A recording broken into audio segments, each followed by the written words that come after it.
الحمدللہ درس قرآن کی یہ نشست نمبر 326 ہے۔ اس سے پہلے سورہ الشورى کی آیت نمبر 9 تک درس دیا جا چکا ہے۔ آج انشاءاللہ تعالی سورہ الشورى کی آیت نمبر 10 سے درس کا آغاز کیا جائے گا۔ اس میں اللہ رب العزت کا ارشاد پاک ہے: اعوذ باللہ من الشیطان الرجیم، بسم اللہ الرحمن الرحیم، وما اختلفتم فیہ من شیء فحکمہ الی اللہ، ذالکم اللہ ربی علیہ توکلت والیہ انیب۔ اور جس بات میں تمہارے درمیان اختلاف رونما ہو جائے تو اس کا فیصلہ اللہ کے سپرد کر دو، یہی اللہ میرا رب ہے، اسی پر میں نے بھروسہ کیا ہے اور اسی کی طرف میں رجوع کرتا ہوں۔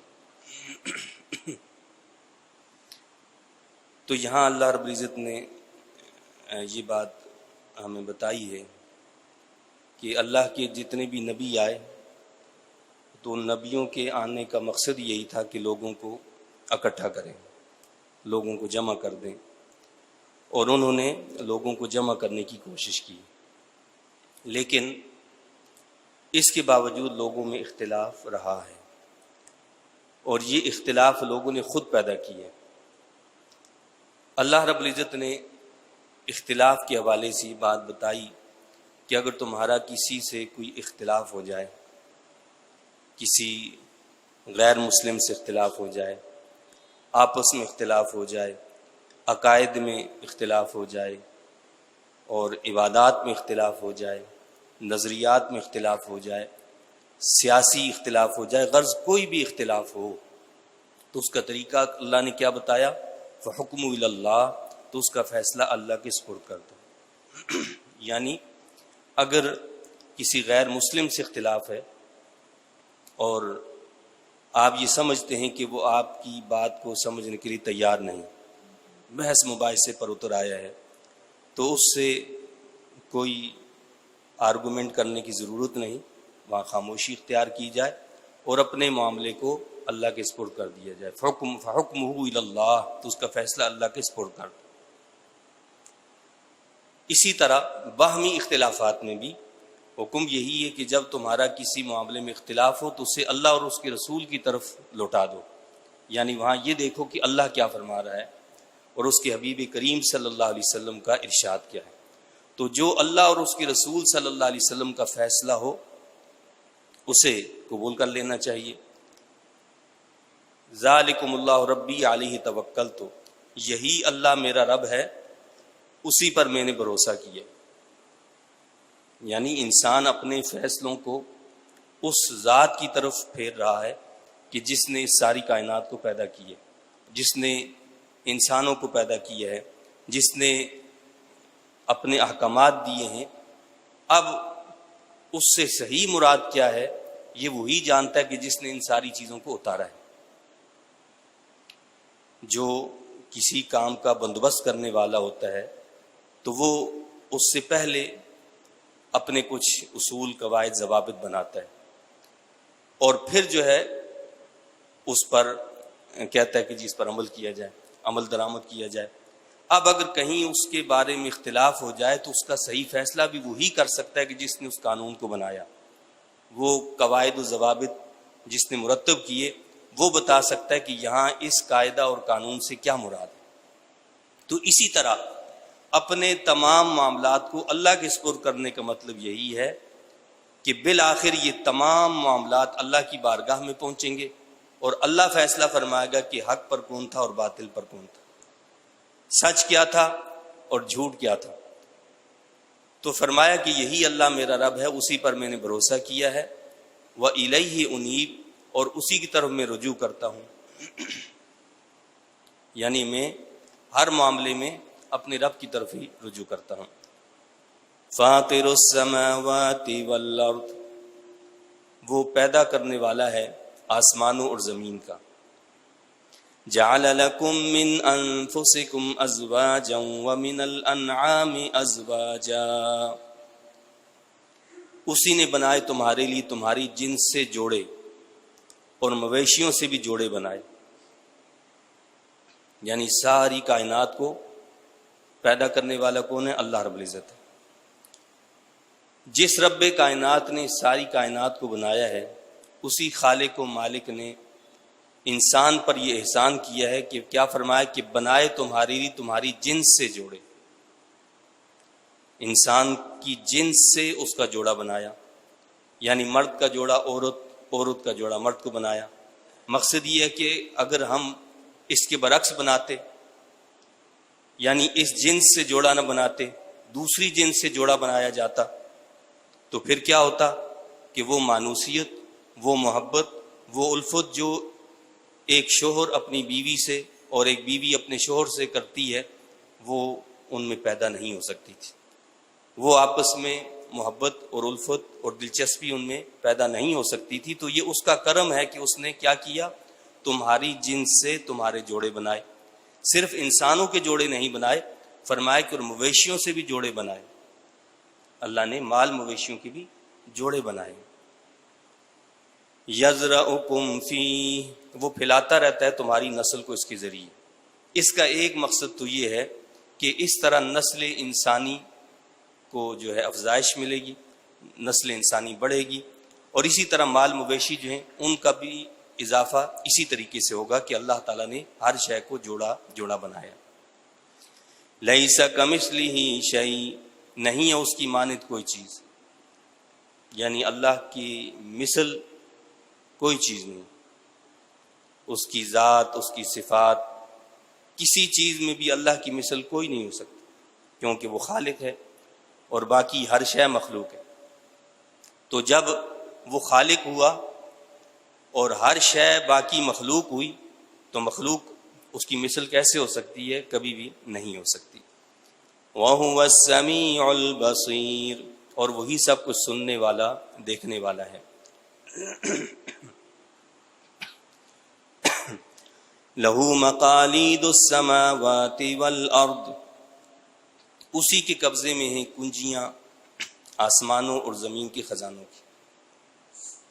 بعض اوقات یہ ہوتا ہے کہ انسان بادشاہوں کی خدمت کرنے لگتا ہے، امراء کی خدمت کرتا ہے، بادشاہوں سے محبت کرتا ہے، امراء سے محبت کرتا ہے، اور صاحب اقتدار لوگوں سے محبت کرتا ہے۔ مقصد کیا ہوتا ہے کہ جی ان سے ہمیں فائدہ حاصل ہوگا، مال آئے گا، دولت آئے گی، پیسہ آئے گا، نام و نمود ہوگی، شہرت ملے گی۔ اللہ رب العزت فرماتا ہے کہ اسی کے قبضے میں ہیں کنجیاں آسمانوں اور زمین کے خزانوں کی۔ یعنی اگر تم نے محبت کرنی ہے تو اس خالق اور مالک سے کرو نا، کہ جو سارے خزانوں کا مالک ہے، سارے خزانے اس کی قدرت میں۔ تم نے بندہ بننا ہے تو اس خالق و مالک کا بندہ بن جاؤ کہ جو ہر ایک کو خزانے عطا فرمانے والا ہے۔ تو فرمایا کہ اسی کے قبضے میں کنجیاں آسمانوں اور زمین کے خزانوں کی۔ یبسط الرزق لمن یشاء ویقدر، کشادہ کرتا ہے رزق کو جس کے لیے چاہتا ہے، اور تنگ کر دیتا ہے جس کے لیے چاہتا ہے۔ یہ رزق کی کشادگی اور رزق کی تنگی، یہ انسان کا کوئی کمال نہیں ہے۔ فرمایا کہ یہ تو اللہ ہے، جس پر چاہتا ہے کشادہ کر دیتا ہے، جس پر چاہتا ہے تنگ کر دیتا ہے۔ اس کا یہ مطلب نہیں کہ نعوذ باللہ اللہ رب العزت کسی کے ساتھ ناانصافی کرتا ہے، بلکہ اس میں اس شخص کے لیے حکمت اور بہتری اسی میں ہوتی ہے کہ اس کے ساتھ ایسا ہی معاملہ اختیار کیا جائے۔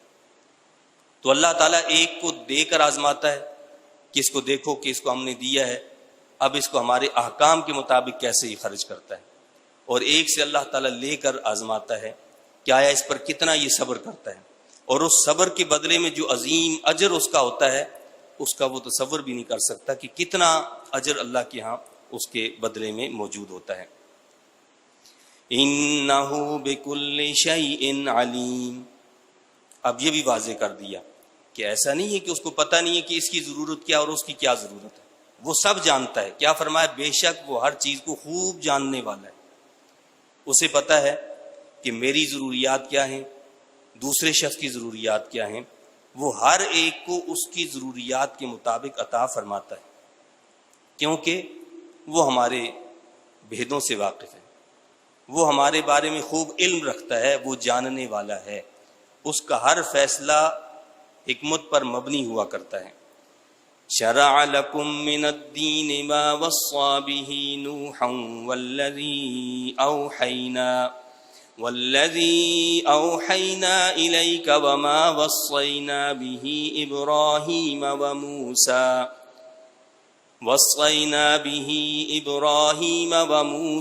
وعیسى ان اقیموا الدین ولا تتفرقوا فیہ۔ اس نے مقرر فرمایا تمہارے لیے وہ دین جس کا اس نے حکم دیا تھا نوح علیہ الصلوۃ والسلام کو، اور جسے ہم نے بذریعہ وحی بھیجا ہے آپ کی طرف۔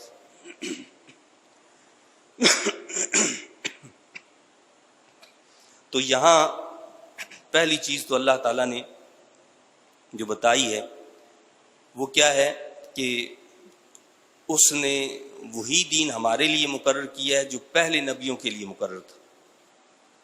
یہ کوئی نیا دین نہیں ہے، دین وہی ہے جو پہلے نبیوں کا دین تھا، وہی ہمارا دین ہے۔ اور پھر یہاں پر خاص طور پر پہلے رسول کا اور آخری رسول کا ذکر کیا۔ کیا فرمایا اللہ نے؟ ما وصى به نوحا والذی اوحینا الیک۔ پہلے رسول جو ہیں وہ حضرت نوح علیہ السلام ہیں، جو صاحب شریعت تھے، جن کو اللہ نے شریعت عطا فرمائی۔ تو فرمایا کہ جس کا اس نے حکم دیا نوح علیہ السلام کو، اور جسے ہم نے بذریعہ وحی بھیجا آپ کی طرف۔ پہلے نوح علیہ السلام اور اس رسالت اور شریعت کی آخری کڑی محمد الرسول اللہ صلی اللہ علیہ وسلم۔ فرمایا کہ ان کی طرف جو دین نازل کیا اور آپ کی طرف نازل کیا، اسی کا حکم تھا سب کو۔ اور آگے پھر اللہ نے 3 اولو العزم رسولوں کا ذکر کیا۔ کیا فرمایا؟ کہ جسے ہم نے بذریعہ وحی بھیجا آپ کی طرف، اور جس کا ہم نے حکم دیا تھا ابراہیم، موسیٰ اور عیسیٰ علیہ السلام کو۔ صرف 3 انبیاء علیہ السلام کا ذکر کیا۔ اس کی وجہ کیا ہے؟ اصل میں وجہ یہ ہے کہ یہ 3 انبیاء علیہ السلام وہ ہیں کہ جن کے ماننے والے اس وقت موجود تھے،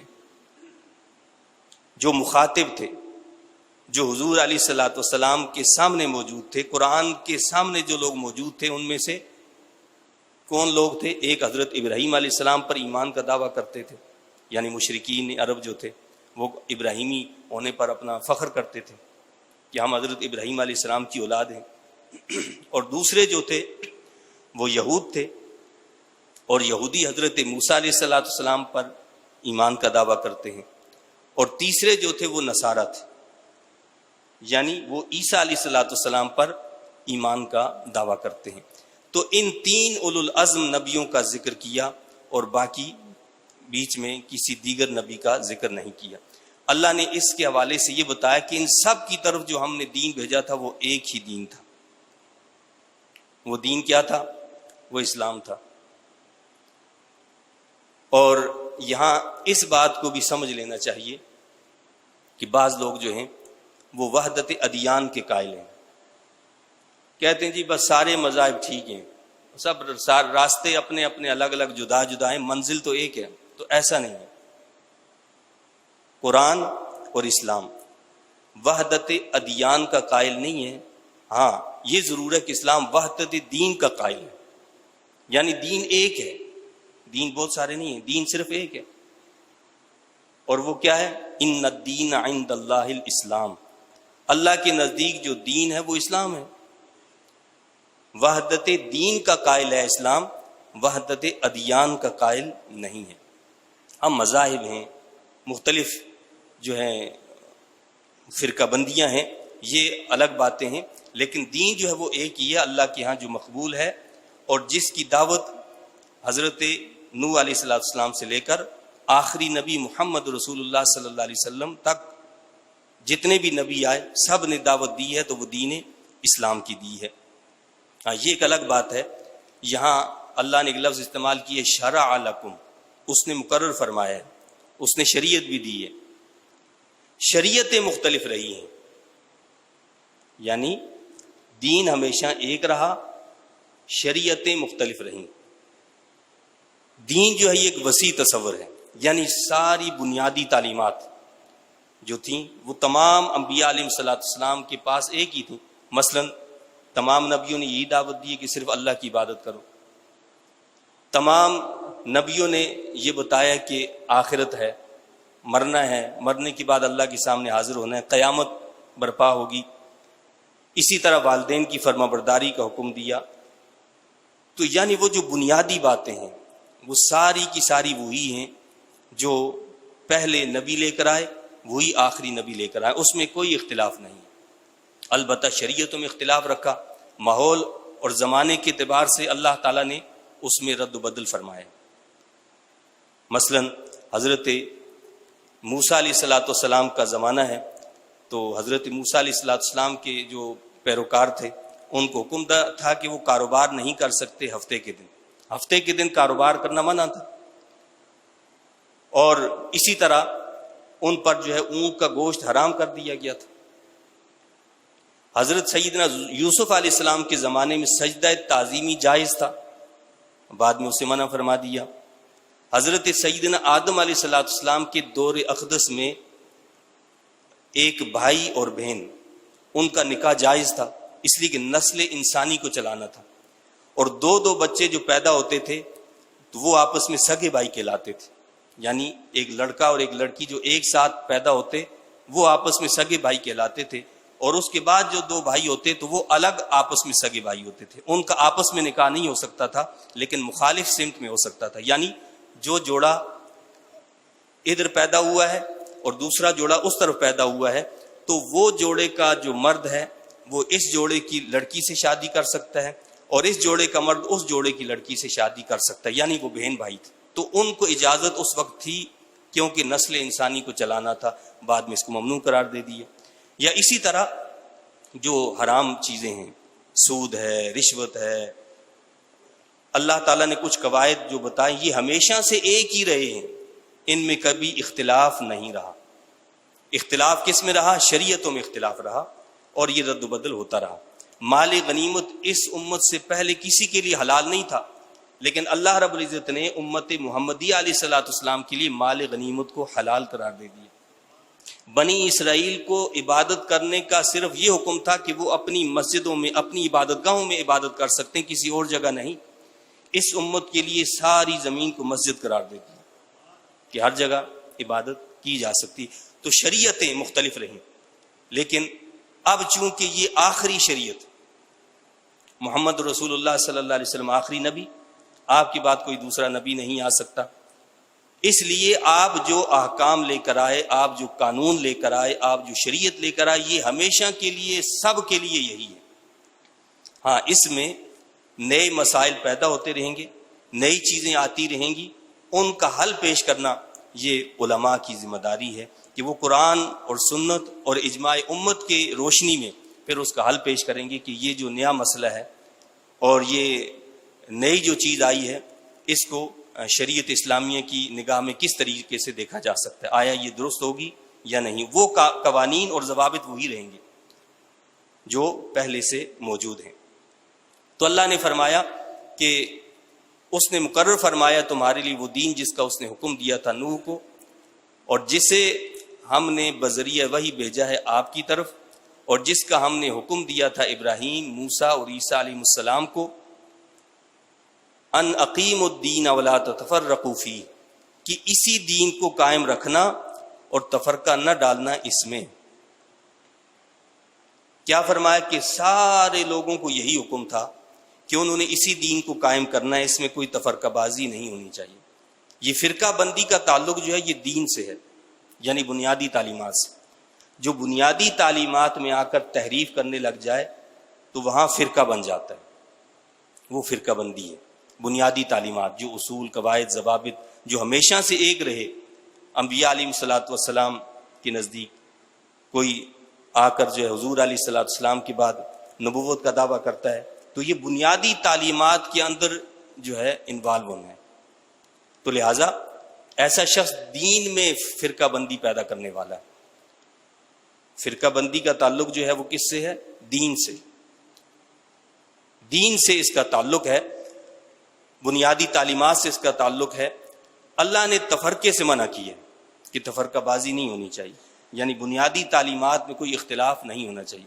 البتہ رب کائنات نے اختلاف رائے سے منع نہیں کیا، اختلاف رائے سے منع نہیں کیا، تفرقہ بازی سے منع کیا.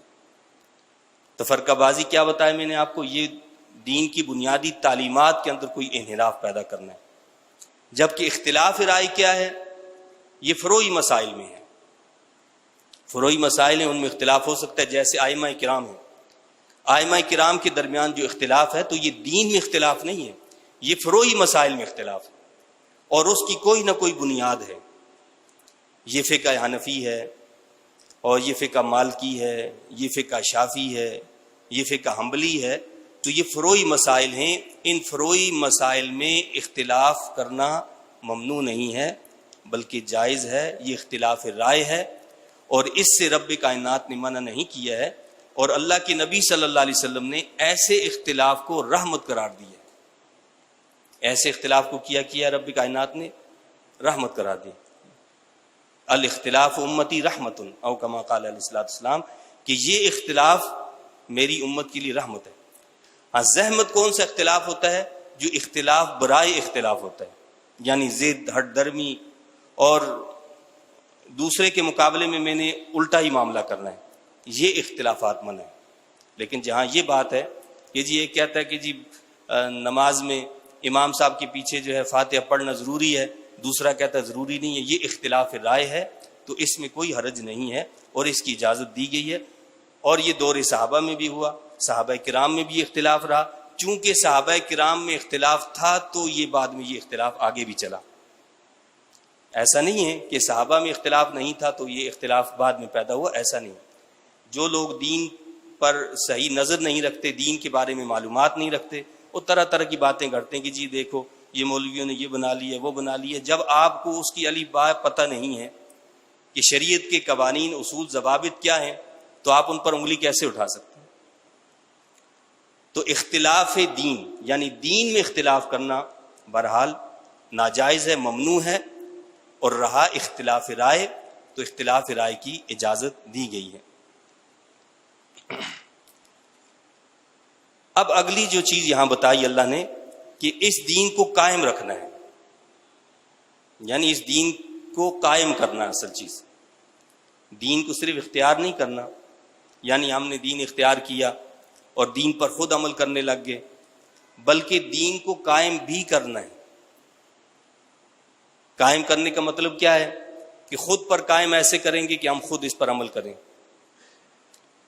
اور پھر اس کے قائم کرنے کے لیے جدوجہد کرنا ہے. یہ ہم پر بھی لاگو ہو، ہم بھی اس پر عمل کریں، ہمارے گھر والے بھی اس پر عمل کریں، ہمارا ماحول، معاشرہ بھی اس پر عمل کرے.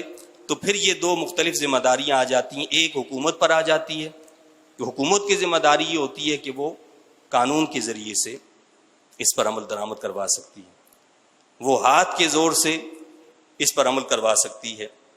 جبکہ دوسری طرف دعوت و تبلیغ کا فریضہ سر انجام دینے والے ہیں یا عوام ہیں، تو ان کی ذمہ داری یہ ہے کہ وہ ترغیب و ترہیب کے ذریعے سے لوگوں کو اس پر عمل کرنے کی کوشش کریں گے. یعنی وہ یہ کوشش کریں کہ لوگوں کو ترغیب دی جائے کہ وہ دین کے احکامات پر عمل کریں، ان کو ڈرایا جائے اور بتایا جائے کہ جی ان احکامات پر عمل کیا جائے. تو فرمایا اللہ نے کہ اسی دین کو قائم رکھنا اور تفرقہ نہ ڈالنا، اس میں کبر علی المشرکین ما تدعوہم الیہ، بہت گراں گزرتی ہے مشرکین پر وہ بات جس کی طرف آپ انہیں بلاتے ہیں. آپ کہتے ہیں کہ اللہ کی عبادت کرو، یہ بات ان کو گراں گزرتی ہے.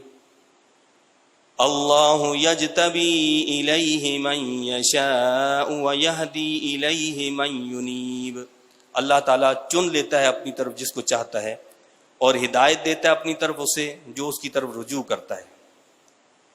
کیا فرمایا؟ اللہ تعالیٰ چن لیتا ہے جس کو چاہتا ہے اپنی طرف، اور ہدایت دیتا ہے اپنی طرف اسے جو اس کی طرف رجوع کرتا ہے. یعنی اس میں دو طرح کی چیزیں آ جاتی ہیں. پہلی چیز یہ ہے کہ جو اللہ کی طرف بڑھتا ہے یعنی ایک شخص تو وہ ہے جس کو اللہ خود منتخب فرما لیتا ہے، اپنی طرف چن لیتا ہے، جیسے اللہ کے نبی ہیں، نبیوں کا انتخاب اللہ نے خود کیا ہے، اس نے خود چن لیا ہے کہ ان کو میں نے نبی بنانا ہے، وہاں کسی محنت کوشش اس کی کوئی ضرورت نہیں ہے، وہ اللہ کا انتخاب ہے، خود اس نے چنا ہے۔ اور دوسرا کیا فرمایا کہ وَيَهْدِي إِلَيْهِ مَن يُنِيبُ، دوسرا طریقہ یہ کہ اللہ تعالیٰ اسے اپنی راہ دکھاتا ہے جو اس کی طرف رجوع کرتا ہے، جو محض رضائے الہی کے لیے اللہ کی طرف رجوع کرتا ہے اور سب طرف سے منہ موڑ کر اس کی بندگی اختیار کر لیتا ہے، اس کے احکامات کی تعمیل کرتا ہے، تو اللہ کیا کرتا ہے، اس کو پھر ہدایت عطا فرماتا ہے، اس راہ مستقیم پر چلا دیتا ہے۔ حدیث شریف میں آتا ہے کہ جو اللہ کی طرف ایک بالشت قریب ہوتا ہے، ایک بالشت اللہ کی طرف قریب ہوتا ہے، اللہ تعالیٰ ایک ہاتھ اس کے قریب ہو جاتا ہے، اور فرمایا کہ جو اللہ کے قریب ایک ہاتھ قریب ہو جاتا ہے تو اللہ تعالیٰ 4 ہاتھ اس کے قریب ہو جاتا ہے، وہ ایک ہاتھ قریب ہوتا ہے، اللہ 4 ہاتھ اس کے قریب ہو جاتا ہے۔ فرمایا جو بندہ اللہ کی طرف چل کر آتا ہے اللہ اس کی طرف دوڑ کر آتا ہے، یعنی بندہ اس کی طرف قدم تو بڑھائے، اس کی رحمت تو اور تیزی سے اس کی طرف بڑھتی ہے اور اس کو اپنے گھیرے میں لے لیتی ہے۔ تو اس لیے کیا فرمایا کہ جو اس کی طرف قدم بڑھائے گا تو کیا ہوگا، اللہ تعالیٰ اس کو راہ ہدایت ضرور دکھائے گا، اور جو اس سے دور ہٹے گا تو ظاہر ہے کہ اس کے لیے پھر گمراہی ہے۔ اور اللہ تعالیٰ نے چونکہ ویسے بھی اس کے منع کیا کہ تفرقہ نہ ڈالو، تفرقہ بندی، گروہ بندی سے اللہ نے روکا ہے، اور حدیث شریف میں بھی اس حوالے سے اللہ کے نبی صلی اللہ علیہ وسلم نے فرمایا ہے کہ جس نے دانستہ طور پر ایک بالشت بھر کے لیے بھی جماعت سے علیحدگی اختیار کی، اس نے گویا اپنے گلے سے اسلام کا رشتہ اتار پھینکا۔